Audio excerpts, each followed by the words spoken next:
And I'm guessing that the guest for our big interview had a little bit of an interest in watching Alyssa Nair and the U.S. women's team. Head coach Erica Dambach of Penn State, who coached Alyssa her last 3 years in State College. First, Coach, before we get into your team, what was your reaction when she made that save, maybe the save of the year, maybe the save of her amazing career, and to go on and watch the women's team win that game 1-0? Well, first off, good morning. Thanks for having me on the show. Yeah, yesterday was full of emotions. Obviously, as a fan of the U.S. Women's National Team, having worked with that program, knowing those women, and then on top of it, having 3 Penn Staters on the field with Laura Freigang playing for Germany, Sam Coffey, and Alyssa Nair, obviously. I think that game had us all at the edge of our seat. I think our women are incredibly exciting right now. I think that front 3 is as good as any ever in our country and around the world.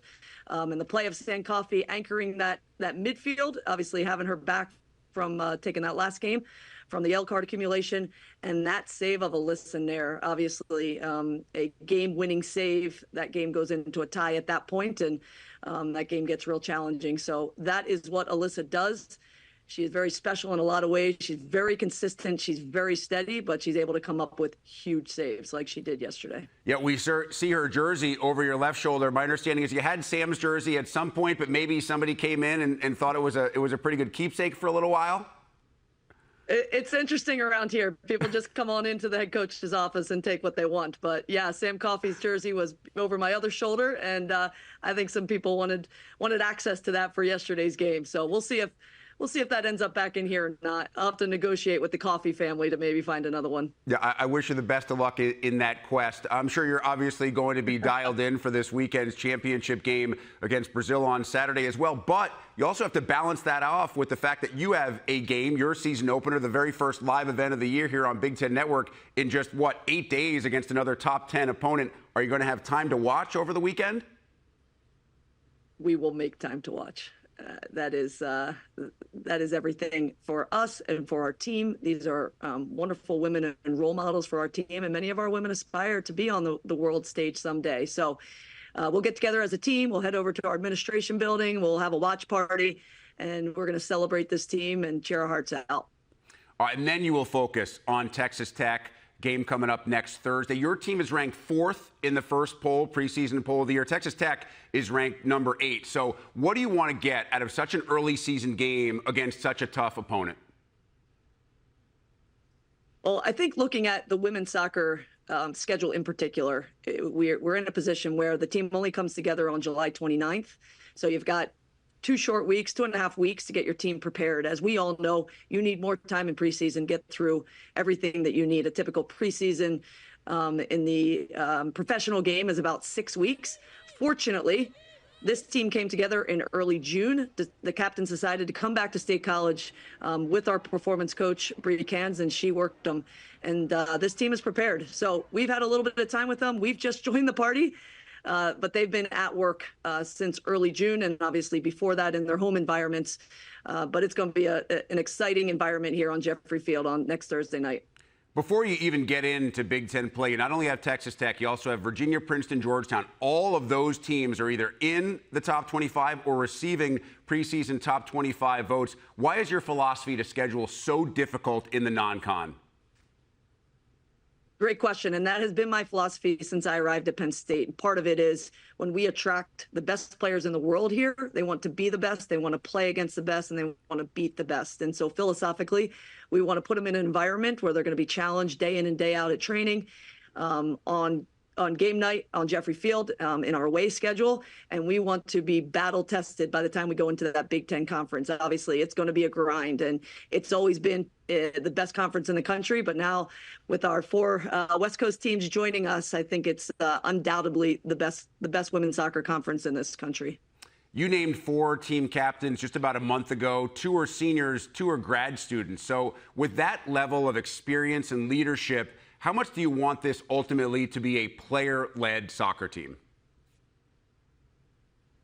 Yeah, I think on top of those 4 seniors and those 4 captains, the leadership group in general, this is a very senior-led team right now. A ton of experience.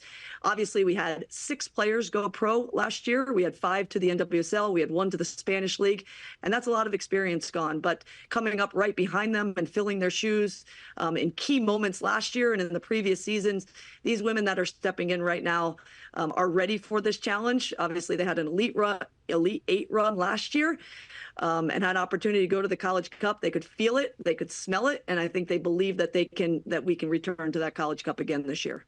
Every team has a different calling card, a different personality, if you will. What do you think the personality and maybe the strength of this particular group will be? This is a really fun group to work with. In fact, I said that to them yesterday in preseason. They are dialed in. They are hard workers. There's not a player in the group that you show up and brings you down. They are a group that energizes each other. So I'm just looking forward to getting into the grind of it all with them. They are a group that wants to work for one another. There's a ton of depth in this group. So I think the strength of this group is going to be the depth and the experience overall. You did touch on the Big Ten, and we have Nebraska, UCLA, Michigan State, Wisconsin, and Iowa alongside your team, all ranked inside the top 25. You play 4 of those 5. I think Wisconsin is off your schedule this year, but 3 of those 4 are in back-to-back-to-back games as part of your schedule. You're home against Michigan State, and then you have consecutive road games at Iowa and Nebraska. That's just a microcosm. So try to explain to us what a grind, how hard it will be to get through this league this year with the additional teams and be able to call yourselves Big Ten champions at the end. Well, you've said it. This Big Ten season is one that is going to challenge us unlike any other. And the fact that we have such good depth, the fact that we have such good experience, we're going to have to ride on it. We're going to have to believe in these players. I think Emma Hayes showed a great example of it yesterday. You've got to be brave, and you've got to be willing to play these players in big moments. And I look across the board in our group, and we are deep in many positions, and we will have the ability to bring players off the bench when fatigue sets in. Inevitably, when we're on the road and we're traveling and we're heading back out to the West Coast in the middle of October and then over to Columbus. So this season will test us unlike any other, but I do think that we are uniquely challenged to drive through that time, kind of run into the storm during that time because of our depth and experience. Erica, I want to finish big picture here. We've seen women's sports have an amazing boom in popularity, driven last couple of years by women's basketball. Women's volleyball as well has really been rising in popularity, especially in terms of television coverage. You go back a generation ago and we saw the boom in women's soccer and youth participation after the first run through that World Cup. Now the U.S. team is in a spot to do the same with a lot of youngsters watching again. Is women's soccer ready to join women's volleyball, women's basketball, and take this next step in becoming such a more popular and more accepted sport for the youth, especially, to join in and play? Well, FIFA just announced that now soccer is the #1 sport in terms of participation around the world. I think it's always worked in that direction, but now this is the largest sport in the world.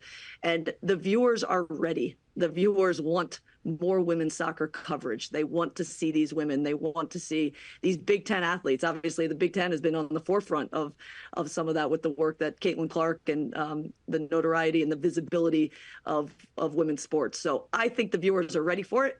Now the networks are starting to understand that. The owners of the NWSL clubs are understanding it. People want to invest in women's sports. People want to watch women's sports, and it's a really exciting time to be part of this movement. Couldn't agree more. Erica Dambach of Penn State getting ready for the season opener next Thursday against Texas Tech, and you can see it right here on the Big Ten Network. Coach, wish you and the team the best of luck this season. Really appreciate the time this morning. Thank you so much.